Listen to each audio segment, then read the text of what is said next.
I'm happy to talk again. The stroke years ago is nothing, not talking. Silence, but I'm happy to talk today. Talk again too. Is that word? I'm teaching again. But it's hard to talk. And my friend Mike helping me talk with you today too, okay? Talk.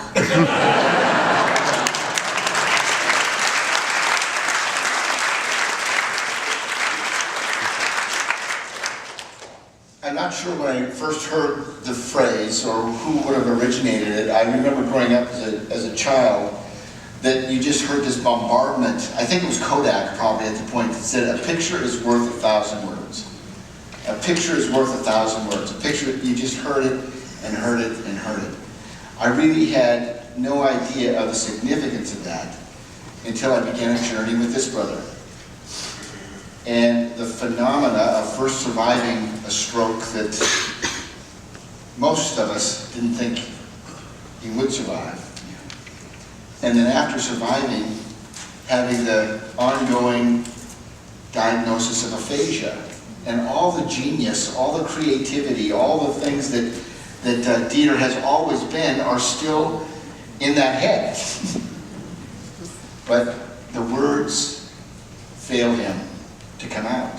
So what do? What does a faithful God, a loving God, do?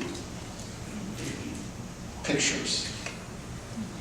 Pictures that say 1,000 words. So today, we're using the gift that Dieter has in taking pictures. And in the book, the little book that he's put together on the stroke of grace, it's important that you understand this isn't a book promo. You know, we're not on a book tour. This isn't the first of several places that we're going to stop. This is what, the third time, maybe fourth time that you and I have done this? Yeah. And you can tell by the post-its, it's timed perfectly. Everything is synchronized just right. It's not. We really have no idea each time we do this what's going to happen. But it's in his head, and it's a good story. So today we're going to bounce back and forth between reflecting on or using the Stroke of Grace book as one means of telling the story, and then Dieter will continue to talk through that process to tell a story really of God's faithfulness and the faithfulness of a man who follows God. So we'll begin. Yeah. I slept right through the moment that changed my life. In the small hours of the morning on February 4th, 2008, I suffered a massive stroke in the left hemisphere of my brain. When I woke from my coma in the hospital 6 days later, my right hand was crippled and I could barely speak. Bereft of words, I searched for a way to communicate, to get outside of my own damaged skin. As I began the long journey toward recovery, a friend gave me a camera. I had never taken more than a few casual snapshots before the stroke, but now I poured my thoughts, my feelings, my fears, memories, and hopes through the viewfinder. Photography became not only my voice, but my way to worship God. With camera in hand, I began to find grace, hope, and beauty everywhere I looked. This book chronicles my journey of grace, and it is my hope that in my photographs you will see and hear and feel the things I cannot find the words to say. What was no more. My life falls neatly into two buckets: before the stroke, after the stroke.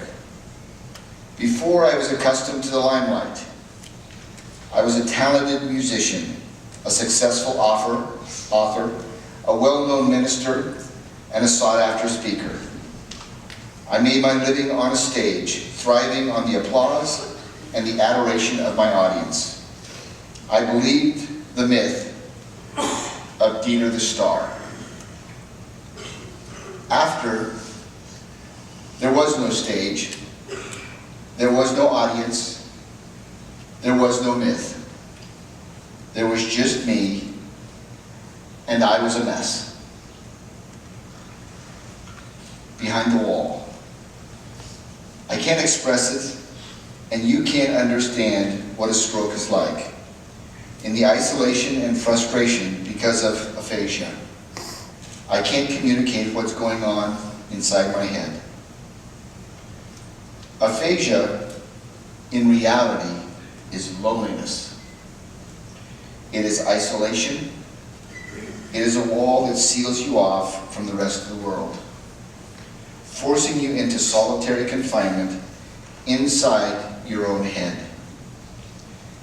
Anything you want to express, fear, joy, anger, love, confusion, even a simple joke, becomes an exercise in frustration as you try to force the words from your uncooperative brain out through your bungling mouth.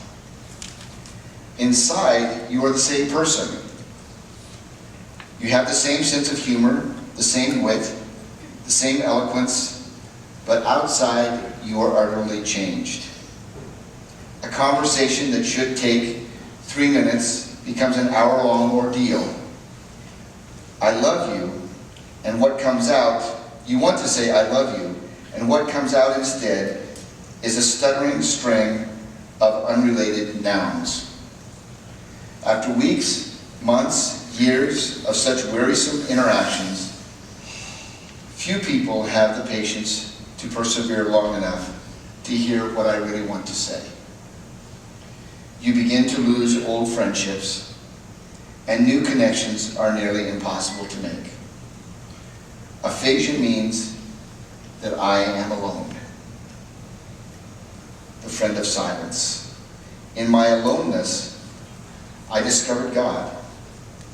I thought I knew him, but after the stroke, locked in the prison of my own mind, I found that I had never really known God at all. Not like this. All those thoughts, those fears, those jokes that I couldn't bring to life outside my head, God heard them.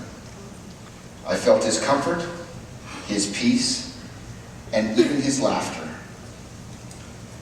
That hour with God in the morning, it's the best hour of my day.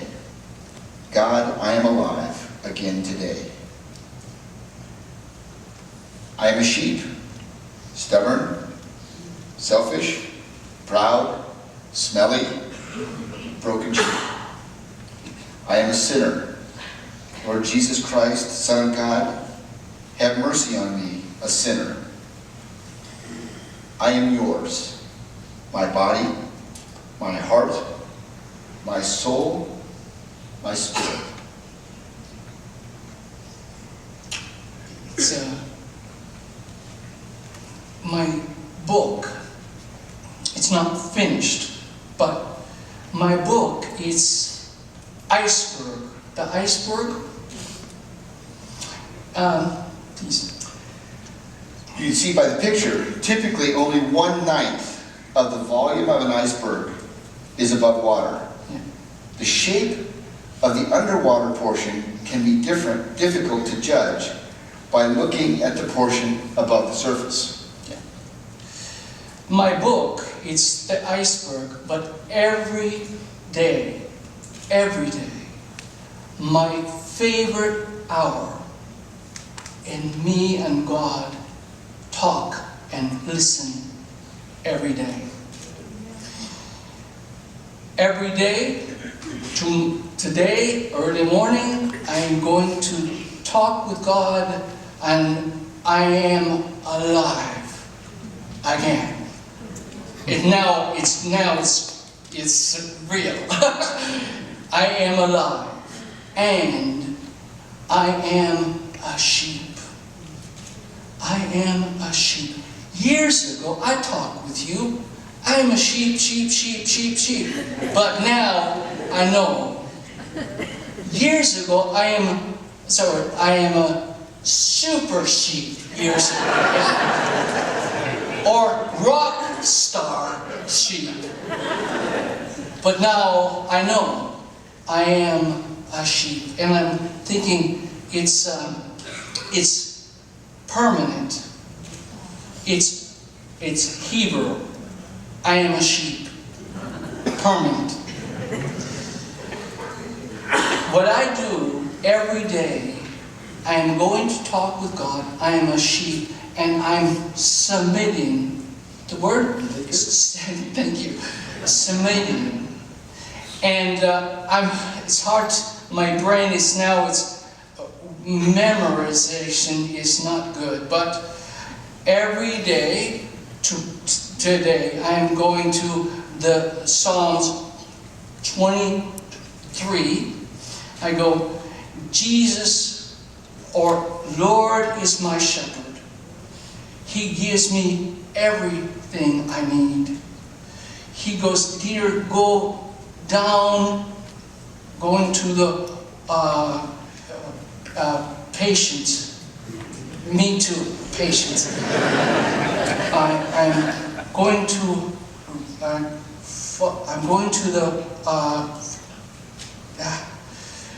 to the water is still. It's new strength. You're guiding me to the right path every day today. I'm going to the water.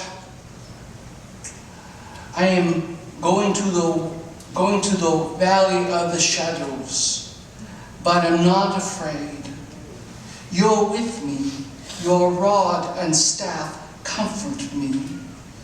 You preparing, you're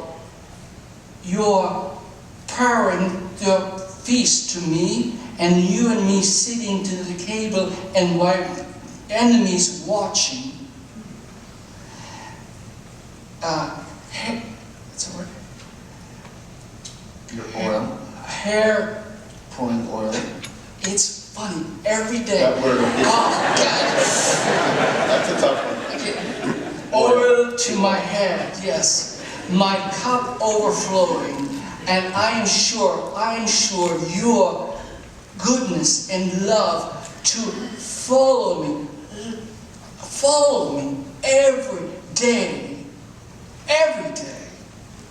And I am going to your house, but I don't know when. Today, or tomorrow, or 1 week, but I am going to your house forever. Every day. Early morning, tomorrow, I'm thinking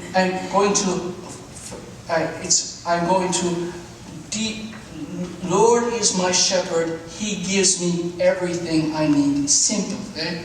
One day. Yes. Monday. That's Monday. Yeah. And Tuesday, I go again and again. This is important. I want to make sure that they understand. So, Psalm 23 Yes. Yeah. has really been your journey. Yes. And every day you take one portion Yes. of Psalm 23. So Monday, tomorrow, it's hard. Lord is my shepherd. He gives me everything I need. That's all. Yeah. On Monday, it's just God talking to you about that verse. Yeah.